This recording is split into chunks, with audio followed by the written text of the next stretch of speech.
Hello, everyone. This is the Nursing Home Quality Essentials. Today is the NHSN office hours. We have this once a month. And we are going to just cover a bunch of different NHSN topics. I already see somebody using chat today. So hello, Toby. Thank you for joining us today. Feel free to enter any questions you have into chat, introduce yourself, say hello, anything you'd like, because we will be checking that frequently. So we will see your messages there. I am going to get started. We are going to just, as I mentioned before, touch on a couple of various different resources, some updates, things like that. So if you have questions, again, put them in the chat. I'll also be posting some links to some of the resources in the chat, so make sure you have that open as well.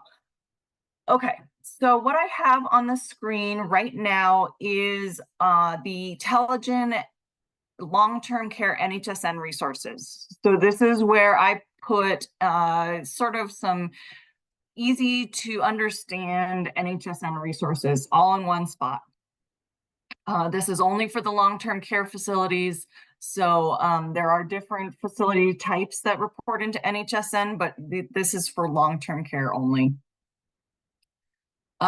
So on this page, there are different documents like conferring rights to us, changing your email address, if you need to add a new user, things like that.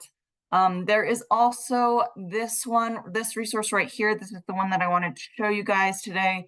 This is the NHSN reporting roles worksheet. So first, let me put this link into the chat. This is this generalized page, but when you go into the NHSN reporting roles worksheet, you will come to this document. And so what this is this is a document that kind of helps you guys make sure you have a solid NHSN reporting plan in place. A lot of the outreach I get from facilities is when there has been turnover, and we know that that is just a normal thing in long-term care world. There's going to be turnover. It's not if, it's when. And so this is to make sure that you guys have a really good, solid backup plan, that somebody is trained in the reporting ahead of time. I also get a lot of people who reach out because there was turnover and then NHSN stuff was kind of handed to them, and someone just said, you know, sign up, get on this, do it. But then they weren't really told what's required, what the penalties are if you don't report, how often you're supposed to do it, things like that. They don't get a very good orientation to it. So what this is just a one-page sort of worksheet. And so you can just fill it out and make sure that you guys have, you know, backup users, you know what they log in with, like which email address they're using. It's who's the person that's currently doing it, who's the person that's going to be backup, have they been trained on it, where do you keep the data, where can somebody find the data that they need to enter. Everything's kind of all on one page. So this can be a really good worksheet to use every once in a while and just update it, make sure it's current, and that way you know you have a good backup plan. So let me put this link into the chat as well.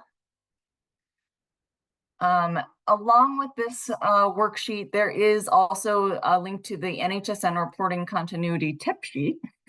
It's a mouthful. That's this page. And what this is it just gives some recommendations, some things that we recommend are kind of best practices. So again, it's filling out the reporting roles worksheet that I just showed you, making sure that there's at least 2 people that have NHSN access at your facility, making sure all the users, they know what reporting is due, things like that, where to find the data. And then, of course, in some facilities, there are people who are outside of the building, external to the building, maybe at a corporate office somewhere. that does the reporting, making sure that they have the data that they need, and making sure that it's getting accurately reported, things like that. And then also, you know, turnover. If you know somebody's leaving, making sure that they, you know, sit down and block out an hour and kind of walk through this NHSN reporting, just so you know that you have it all settled and squared away before somebody leaves. Okay, so that was one thing I wanted to share with you guys. Another thing is this towards the end of July, NHSN, the CDC, had a big post-acute care NHSN training. It was, I believe, two full days or 2.5 days. And it covered a lot of different topics. Let me know in the chat whether any of you guys attended that. I'd just be curious to know whether you guys did. Wanted to bring up a couple topics that they mentioned. I see, Carla, that you joined it. That's awesome. They used to actually have it at the CDC in Atlanta, and that was really neat to be able to go to the CDC headquarters and do the training there. Anyways, at the training, they had mentioned a couple things that I wanted to note. They are going to later this year be changing the COVID sort of tab on the NHSN to become respiratory pathogen surveillance and vaccinations. So it won't just be COVID, like right now it's like the COVID-19 reporting tab. They're going to kind of generalize that a little bit more and make some additional updates.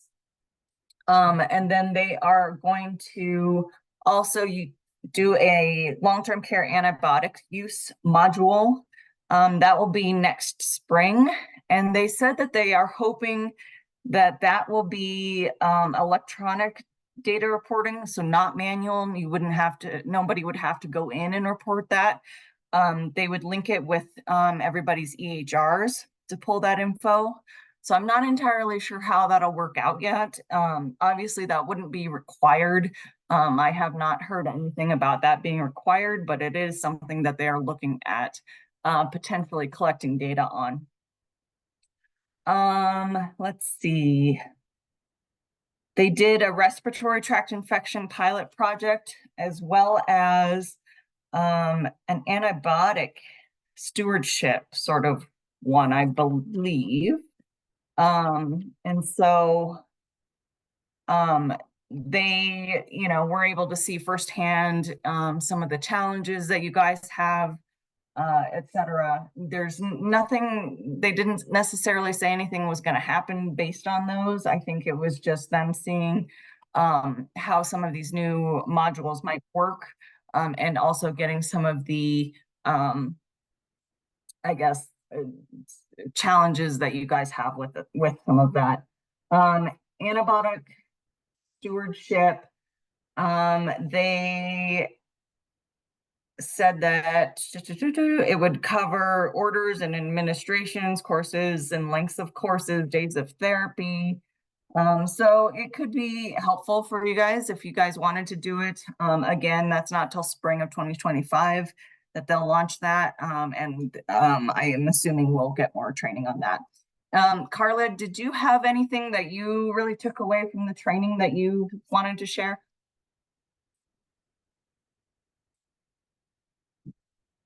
And if anybody else joined that training, feel free to throw in your 2 cents. Okay, so Carla said, just sounds like reporting will just get more intense. So I'm going to talk about that. Okay, so hold that thought. First and foremost, I wanted to next point out that I was looking at a SNF QRP training that came across. So this is for fiscal year, calendar year 2025. It's an online course. And down here, they have a section for this COVID-19 vaccine percent of patients, residents who are up to date measure. And so when you go into that section, they're going to add this to your MDS. So it's whether the person is up to date or not up to date with their COVID-19. So I know that my first question is, well, that seems duplicative to what you guys are putting into NHSN. But later this year, they will do an update to NHSN to do the respiratory pathogens. So we'll have to wait and see what they remove or add and things like that. And then pulling up, this is the CMS proposed rule, and I can make sure that you guys get this if you haven't seen it. But this is talking about a proposal to, it says, we propose to revise the infection prevention control requirements for long-term care facilities to extend reporting in NHSN. And it would be COVID-19 and then also influenza and RSV. And then they go into more detail about what they're thinking. So it would be, your facility census, resident vaccination status for COVID, flu, and RSV, any confirmed cases, hospitalizations. And so this is potentially what they're going to instate. It said it would be starting January 1st of 2025. Currently, the current requirement, the current rule says that the reporting goes through December 31st of 2024. So I don't think NHSN is going away. I know I sit on all of the NHSN calls, and I know that you guys probably have that as a number one wish that it would, but it's likely not going away.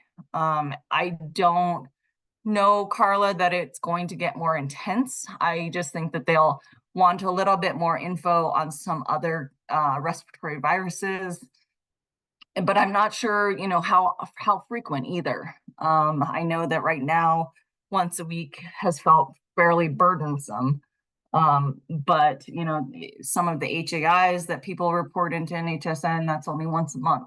So there's a chance that maybe they'll pare the time frame down to reduce burden, but it's really conjecture until we know for sure, until we see it in writing. Let's see, anything else? Any questions, any concerns, thoughts? Do you guys have good backup plans in your facility for the NHSN reporting? Or has anyone been thrown into the NHSN reporting and not been given a good introduction to it? You can write in chat or you can come off mute. Nellie, I see you said yes. So does that mean that you were a new reporter that's not quite sure what they're doing? Yeah, so I actually, I think the way that I was taught to do it wasn't the correct way, because I was just reading the questions and I don't know, the person that told me just told me to kind of like manipulate numbers. So I just want to make sure that I'm doing it the right way. I mean, I read the answer and try to find the answer, yeah. I mean, the Yeah. question. Yeah, so and that happens all the time, and I'm so glad you came off mute and shared that it's very frequent that someone just kind of says, yeah, just go through it and answer the questions, but you're never quite sure if you're doing it correctly. So a couple things, let me log in here really quick, and I can show you a couple things quickly. Hopefully it's not going to make me change my password. You guys all know how that is. Let's see. Oh boy. Let's see if I can cancel out of it today. Sometimes it'll let you cancel out once or twice before. No, it won't. So anyways, I'll change my password really quick, but I wanted to show you guys what's required very briefly. So the first thing that's required is that pathway data. So that pathway data is the sort of number of cases, things like that. That gets reported once a week. Generally, nowadays, the week is Monday through Sunday. So make sure data is in by Sunday evening. And then you will also do the COVID vaccination reporting. All right now, until January, potentially, the flu and RSV tabs are optional. So if it says optional on the reporting tab, you don't need to do it. But if you, so you'll go through the vaccination data and the pathway data. So those are the two pieces, the cases and then the vaccinations. And those are each week. And I will show you that here in a second. It looks like it'll take this.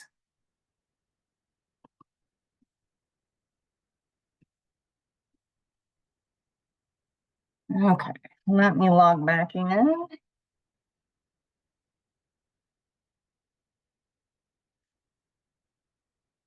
And you guys, when you log in, it might look a little different for you.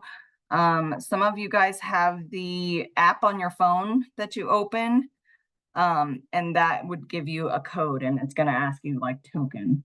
But I'm pretty old school because I got my access a long time ago. So let's go in here and just poke around. If you guys have other questions that have kind of been in the back of your mind, by all means ask, because I'm going to be in a test facility. This isn't anyone's actual account. This is just a fake facility I made up. Let's see if it'll let me in. NHSN, I've been told, runs a little slow depending on who all is in it. So if there's a ton of people who picked that one day time to be in there, sometimes it will slow down a little bit. Let's see. It's just spinning. Well, you guys can see that just because I have done it for a long time doesn't mean I necessarily get any better access. So we'll just see if that'll let me in here in a second. But in the meantime, I want to make sure that Nellie and Isabel, I see that you guys are new reporters. If you guys ever want to jump on a Zoom call with me one-on-one and kind of do a walkthrough, answer any questions that you have, maybe once you actually open the reporting form, you have a question, by all means, we can set that up and do that. Just because I'm not able to, it doesn't look like it wants to let me in today.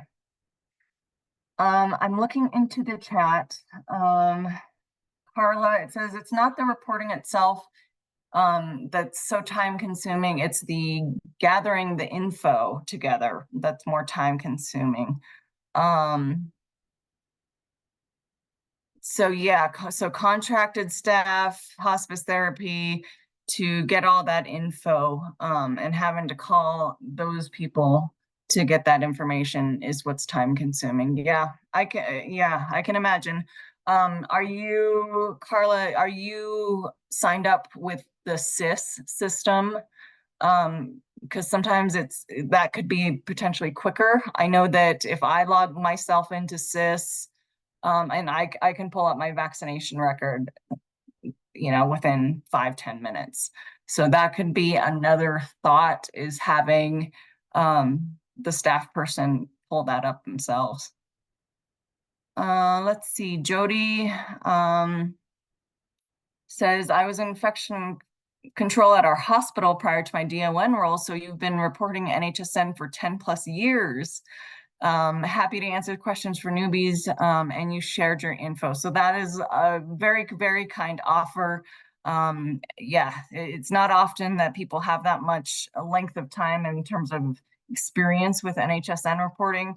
From your hospital role, you guys reported on a lot more than long-term care did, I'm sure. So, you guys had a different component, different module that you reported into. You reported more of the HAIs, things like that. So yes, you should be a pro, and this NHSN reporting for the long-term care side probably is is a little bit easier for you. Let's see.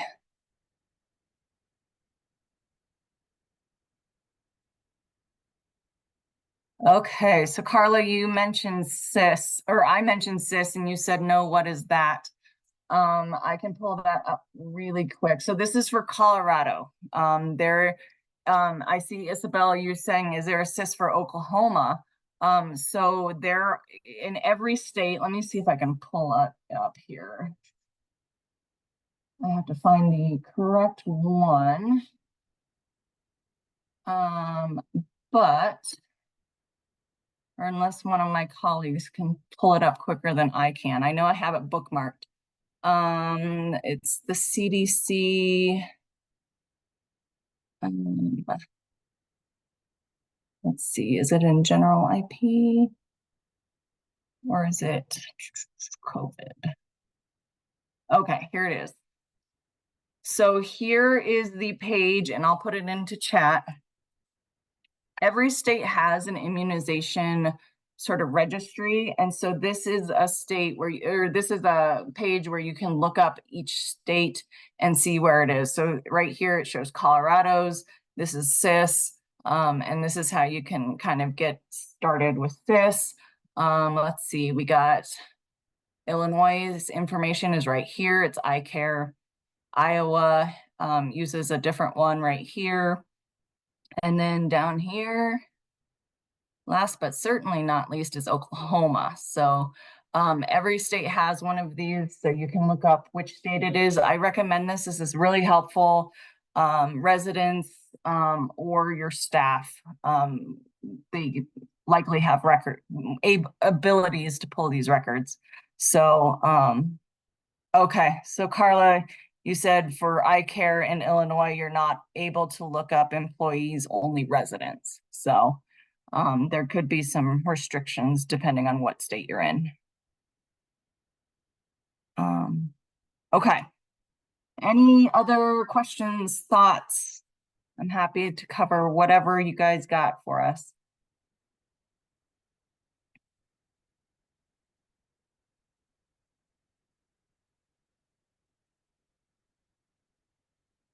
Any NHSN questions that you guys have had?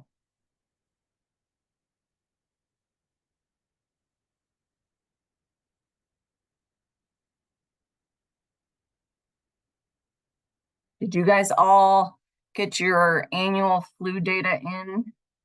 I know that I've received some outreach based on that. A lot of people, there was turnover and they didn't even know that there was a flu data requirement for staff.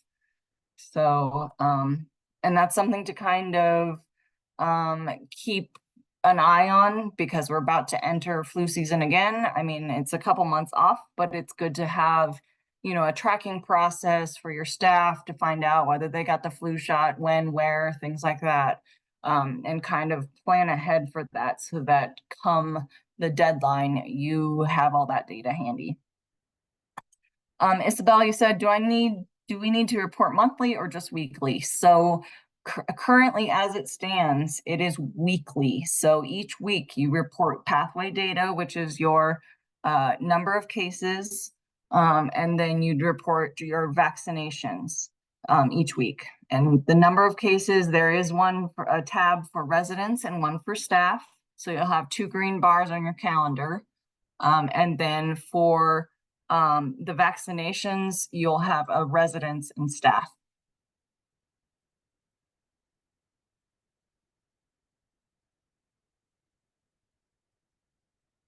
So Carla gave a great tip. She says for newbies, keep a running Excel sheet because flu vaccine is for all employees who worked for the flu season, not just who are currently employed. So yes, that is a great tip, and that's pretty much what I would recommend as well. It's anybody who worked at least one day during the flu season, which is October 1st through March 31st. It doesn't include for this particular requirement, that does not include agency. That's an optional tab or optional column on that one. So you wouldn't have to do that, but any regular staff It also includes your physicians, PAs, NPs, and then adult volunteers, students, trainees, etc. So those three categories, you'd want to keep a running list of anybody who's been in that building in those categories during that time. And let me see if I can even get into that category, because I could show you the food category. See if it'll let me. Okay. I see that my colleague Rosanna, she put in the link to iCare for Illinois. So hopefully, Polly, you're able to click on that. It's letting me into the flu vaccination one. So for anybody who didn't see where I went, you select component and you should have at least 2 in your drop down. Long-term care facility, that's where you put your COVID data. And then you have healthcare personnel safety, and that's where you put your flu data. And that's by May 15th of each year. And you would just go into this annual vaccination flu summary. You add a new record. And so this is what it looks like. So this is what you're going to want to track to on the spreadsheet that Carla had mentioned she keeps, is anybody who worked at the facility for at least one day between October 1st and March 31st. There's the employees, people on payroll, then your PAs, NPs, etc., and then the adult students, trainees, volunteers. And then it's who got the flu vaccine at your building. Say you had a big clinic in the fall, that's going to be a lot of them, I think. But then it's anybody who can provide written report or documentation that they got the flu vaccine somewhere else. And then your medical contraindications, people who declined, and then people with unknown vaccination status. I know that it's very tempting to put a lot of people in this category, but I would recommend to do your best to get as many out of that category. These vaccination percentages are public, so people can see these. And so I think it would look better if you guys had them actually categorized. You don't want a lot of people with unknown vaccination status. Because yeah, that would just look like perhaps they weren't. Okay, any other questions, thoughts? It's fun to have some NHSN experts on with me today.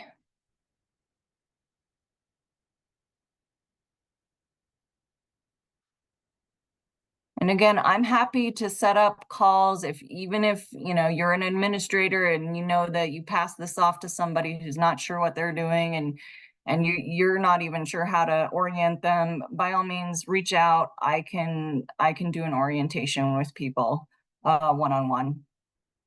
Make sure that everyone's squared away and they know what they little bit more feel like they know what they're doing. So don't want anyone to feel like they're drowning or have no idea. Again, access these resources, the NHSN resources. It also has links to the CDC pages. These are really helpful, especially for a newbie. On each of these NHSN pages, there is a section for form and instructions. So there's this table of instructions. This goes through each field of entry and gives you some background. So like Nellie had mentioned, she's kind of just going through and answering the best she can in each field, but this would give you some background. So if there's ever a field that you weren't quite sure what they wanted, whether you count, this person or not, these table of instructions are really helpful for that. And then also the public data site. So all this data that you guys are pouring into NHSN each week, it gets posted publicly after CMS receives it. So CMS gets the data on Monday morning, they sort through it, and then they post it on this public data site. And you can filter this, but it's a good place to make sure that CMS is getting the right data. Every once in a while, they'll have us reach out to you guys because they're seeing data that might look a little bit off, reporting erroneous data, etc. This data, it goes all the way back to May 2020. So it is a big data set. But you can filter it by your facility and just see what you've been putting in. You can sort it by the week ending, and things like that. So it's a really good resource to see what's been going in. Okay, well, we are at our final minute. Just wanted to say thank you guys for joining today. I am going to put my email into the chat so you guys know how to reach me. Reach me anytime. Don't wait for an office hours. I want to make sure that you get your questions answered as quick as possible. With that, hope you guys have a great rest of your day, and thank you for joining.